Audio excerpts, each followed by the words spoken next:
El primer Consejo de Ministros del Gobierno, ayer se lo contábamos aquí en directo en el programa, ha subido las pensiones, lo prometió, un 0,9%. Una subida que afectará tanto a las pensiones contributivas como a las no contributivas y va a tener un carácter retroactivo desde el 1 de enero, es decir, lo van a cobrar en la nómina de febrero e incluirá evidentemente los atrasos del mes de enero. Diego, esta subida afecta a más de 9 millones de pensionistas, ¿pero de qué manera?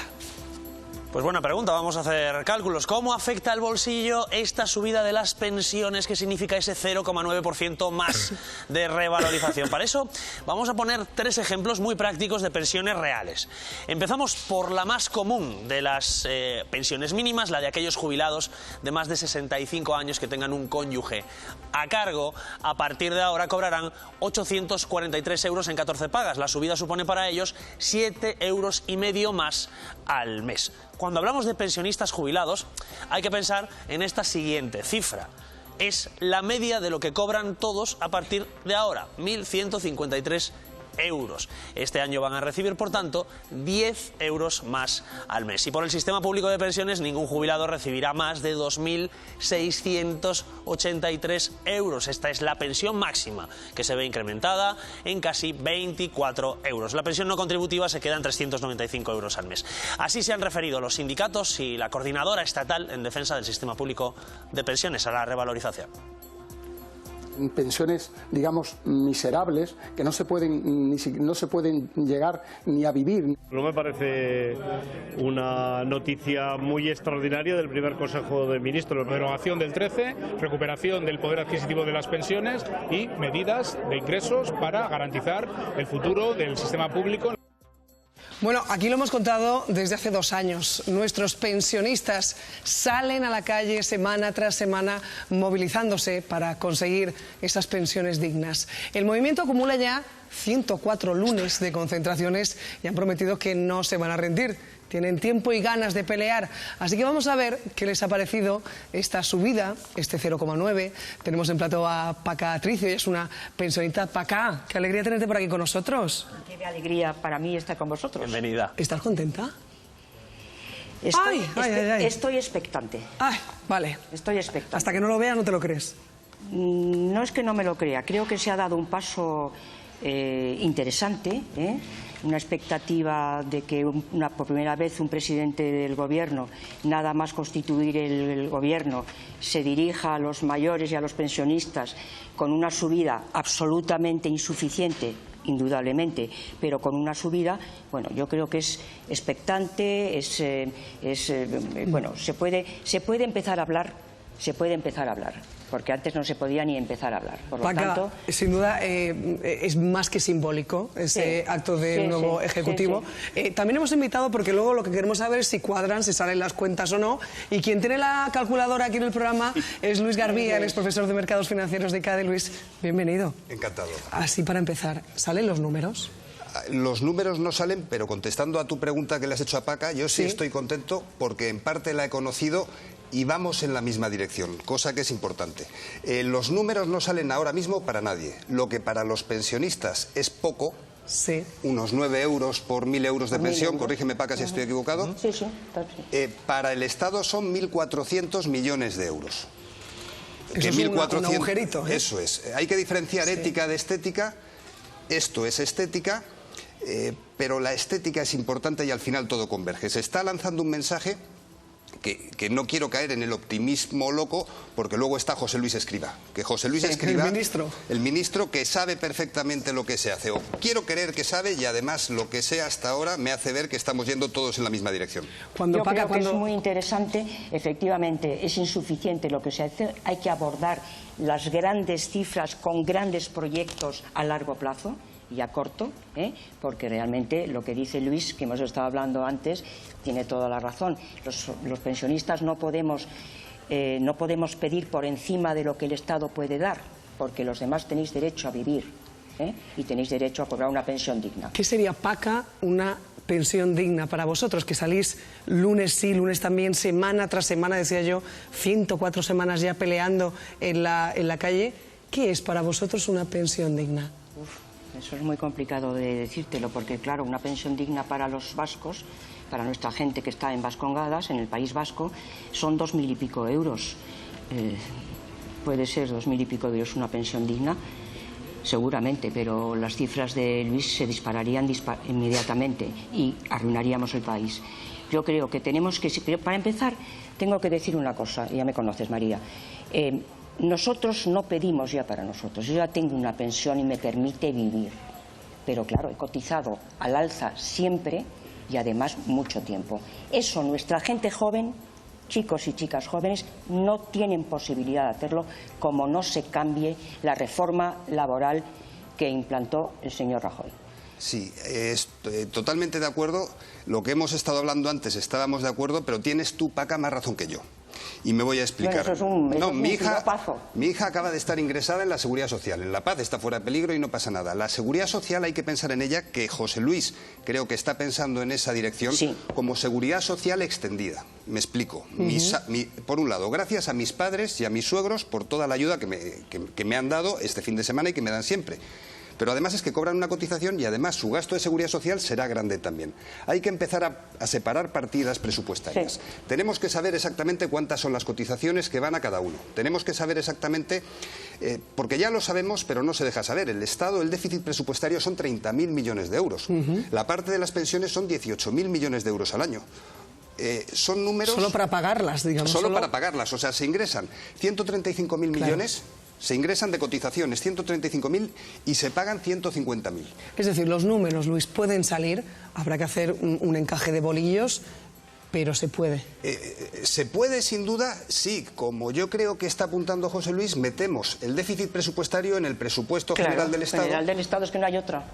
No hay otra, hay que pensar en el futuro. Quiero decir, nosotros somos el presente y cobramos pensiones. Hay que pensar en el futuro. Y el futuro no se arregla con ceros nueves, ni con... No, se arregla con arreglar la situación de un país que envejece y además, señor ministro, vamos a seguir envejeciendo porque queremos vivir. Por lo tanto, ¿por qué no se reúne con nosotros, con los pensionistas, y le decimos qué es lo que opinamos del tema? Yo creo que la falta de diálogo entre los pensionistas y las administraciones es total, y tenemos un tema que es fundamental en este país, que es poder seguir trabajando y cotizando y, por lo tanto, tener derecho a una pensión digna. Y eso hay que conseguirlo con la gente que en estos momentos tiene malos sueldos y malos tiempos de cotización. No podrán nunca tener una pensión digna. Por lo tanto, tendréis que arreglar todo el contexto que rodea las pensiones. Hay faena, Hay faena. Hay faena, claro que hay faena, pero ya lo sabíamos. En el 1982, en la primera Asamblea Mundial de Envejecimiento, se dijo que el mundo envejecía. En el 2002 en Madrid se dijo que el mundo seguía envejeciendo. Hombre, claro, porque queremos vivir los mayores. ¿O qué queréis? Y ya que se dirige Paca al ministro, hablábamos de su toma de posesión de su cartera, que también hizo una reflexión sobre las pensiones privadas. Sí. Esto también juega a la hora de calcular. ¿Aquí tenéis alguno pensión privada? Planes de pensiones. ¿Planes de pensiones? Planes de pensiones, sí, tenemos planes de pensiones, pero la gente que cobra 1.000 euros no puede tener planes de pensiones. Y la que cobra 500 mucho menos. Está claro. Consecuencia, para tener plan de pensiones tienes que tener posibilidades de tener un plan de pensiones y quitártelo de los... De momento estoy un año, 2 años, 3 años, somos de una generación... Bueno, no lo sé, pero la vida está complicada y tenemos, por un lado, que hacer el ejercicio de separar partidas presupuestarias y una vez esté separado, hay muchas partidas que convergen. No se puede hablar de pensiones sin hablar de gente joven. No se puede hablar de pensiones sin hablar de contratos laborales, sin hablar de migración. O sea, no se puede hablar de pensiones porque alguien va a tenemos la esperanza de vida, la segunda más grande del planeta, después de Japón, y no tenemos hijos. Paca, pero dirán, vosotros estáis peleando por las generaciones jóvenes. Yo no sé si las generaciones jóvenes son conscientes y sobre todo muchos dirán, espérate que encuentre yo trabajo. Yo que hablo mucho con la gente joven, porque me parece que es enriquecedor siempre, hasta aunque sea para discutir, ellos tienen una sensación en estos momentos, os diría que casi de forma generalizada, que no van a cobrar pensión. Y eso desactiva al ciudadano, le desactiva, porque si no voy a cobrar pensión, porque voy a trabajar. Si no voy a trabajar, no cobro pensión. Se ven en una dicotomía absolutamente perversa. Es igual que cuando se dice los pensionistas gastan tanto que no nos podemos mantener el esto. ¿Tú sabes lo que es para un pensionista que ha trabajado toda su vida para tener una pensión y que no sepa seguro que el mes que viene va a cobrar la pensión? Eso te desactiva como persona, intelectualmente te destroza, psíquicamente es un ahí todo el santo día y por lo tanto yo creo que hay que contar con la gente y lo que hay que hacer es poner manos a la obra. En este país, en el Pacto de Toledo se han levantado varias generaciones de jóvenes. Al hilo de lo que apunta Paca muy bien, efectivamente la parte emocional no hay que dejarla de lado. Para ellos es fundamental ser considerados ciudadanos también de primera, y no de segunda, ni de tercera, ni de cuarta. Es decir, que cumplamos años es una suerte, es una celebración, no tiene que ser una penitencia, ¿no? Entonces, el que ellos lo reivindiquen por nosotros, no nos olvidemos, por ellos, por nosotros y por las generaciones de atrás, es algo que les da fuerza y que emocionalmente les viene muy arriba. Con lo cual, bueno, mi felicitación, por supuesto, para Paca y para todo lo que lo están haciendo, pero este llamamiento tiene que llegar y tiene que concienciarnos a todos para que realmente construyamos una sociedad distinta y mucho mejor. Yo quería hacerle una pregunta a cada uno. A Luis, si el problema de las pensiones es de cotización o de fuentes de financiación. Si hay que ampliar la fuente de financiación y que no sea la de cotización. Y para no, que que conteste, que yo que soy de procesar lento y yo unitaria, eso sujeto, predicado, sujeto, predicado. Te lo agradezco, María. El problema es por ambos lados. El problema, y además es un problema que no solo afecta a pensiones, sino afecta a los presupuestos generales del Estado. Todo lo que ha dicho el Gobierno en esta semana implica más gasto. La generación del baby boom, que son los que más cotizan, que se están jubilando, van a cobrar más cotizaciones. Por lo tanto, por el lado del gasto tenemos un problema. Pero es que esa generación que está saliendo, por el lado del ingreso, deja de cotizar, que cotizaban antes, y los nuevos cotizantes, que cada vez son menos, que están entrando, cotizan bastante menos. Claro. ¿Y la segunda, Paca? A Paca, todavía no hemos llegado a la edad que se estableció la última vez que se hizo la reforma, que son los 67 años. ¿Habrá que ampliarla? Yo me jubilé con 70, por lo tanto, la pregunta la tengo clara. Yo creo que hay que hacer que el sistema funcione y probablemente hay que hacer que los pensionistas, o sea, que las personas que trabajan... Paca, yo con 70 no me veo aquí presentando, ¿eh? Pues yo estaba estupenda, María. Paca, yo creo que no. Si tú alargas la vida laboral de la gente, estás impidiendo que gente joven... No. Sí. Hay que compatibilizarlo, ¿no? Si en vez de jubilarte a los 67 te jubilas a los 65, ese puesto de trabajo se podrá incorporar un joven antes a ese puesto de trabajo. Si fuera no es tan fácil, no es tan plano. No es automático. Luis, no es tan plano. Y niego la mayor. Están obligando a gente a jubilarse, por ejemplo, en la universidad con 65 años. Con 65 años, cuando yo quiero seguir aprendiendo de ellos. Y la banca, Luis, les echa con 50. Es que además, se permite, no lo con 65 años es muy joven, muy joven. Se está en la plenitud de la vida y se tiene un conocimiento... Y se pierde el capital humano.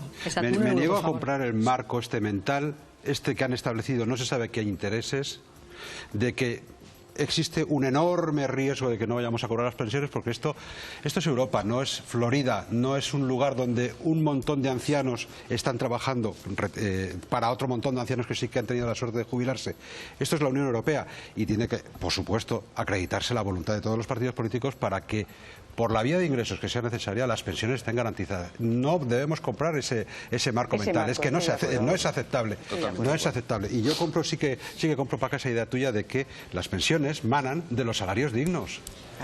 Claro. No hay pensiones sin salarios dignos. Con beneficio embolsado no se garantizan las pensiones. Que este país se olvida, que es que el derecho en la Constitución de tener una pensión digna es universal, pero la ayuda no tiene por qué ser universal. Quiero decir, no es lo mismo una pensión que cobra al máximo y tiene que copagar en la farmacia que el que cobra el mínimo y paga lo mismo que el máximo. Bueno, eso en la empresa no se permitiría. No se permitiría. ¿Por qué se permite en el Estado? La ayuda tiene que ser correspondiente a lo que tú ingresas en tu casa todos los meses. Sí. Punto. Tiene que ser proporcional. No se puede decir que el señor Botín, cuando acordaros el apoyo a las personas que tenían hijos, tiene el derecho a tener esa misma ayuda que la persona que tiene 1.000 euros, 900 euros, 1.500 euros. No es lo mismo. Hay que hacer un escandallo, Luis, antes hablábamos de ello, una palabra catalana, el escandallo de las cosas. Y para empezar, los mayores no solamente consumimos pensiones. ¿Quién ha ayudado en este país a que nuestros hijos no se vayan a la quiebra? Vosotros. Nosotros. Exacto, vosotros. ¿Te vas a venir otro día con nosotros? Sí. ¿Y con Luis? Hombre, es que ya sois pareja de hecho. Ya sois pareja de hecho y se dan paso. Luis. María, ya nos seguimos en Twitter. Escúchame. A mí me dejáis con un chico guapo y le hago propuestas. Tengo una curiosidad. Te jubilaste con 70. ¿Cuántos años tienes?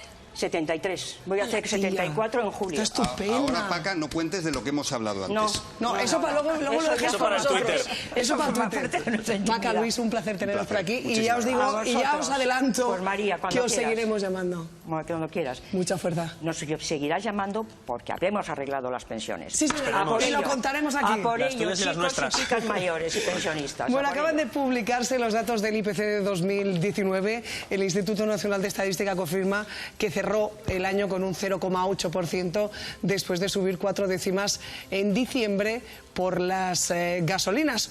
Un dato que aprovecho, Luis, ¿eso en qué se traduce? Antes de que te vayas. Hidrocarburos, 11.000 millones de euros. O sea, los ingresos asociados con hidrocarburos, que es relativamente poco. O sea, de los 470.000 millones de euros que tenemos de ingresos, el hidrocarburo aproximadamente son 11.000. Es relativamente poco, pero tira. Hablando de lo que estábamos hablando antes, no quiero lanzar un mensaje excesivamente optimista. Tenemos que ordenar nuestra casa. Presupuestariamente no estamos lejos de estar bien. Lo que pasa es que el primer paso es empezar a caminar en la dirección correcta. O sea, 11.000 millones de euros, que en resumen, respondiendo a tu pregunta, es poco. Se saca más, por ejemplo, con el, no lo quiero decir muy alto, pero se saca con el IVA. Vale. Con el IVA, un punto de IVA, 5.000 millones de euros, pero negaré haber dicho nada. Luis, un placer tenerte con nosotros, de verdad. Totalmente compartido.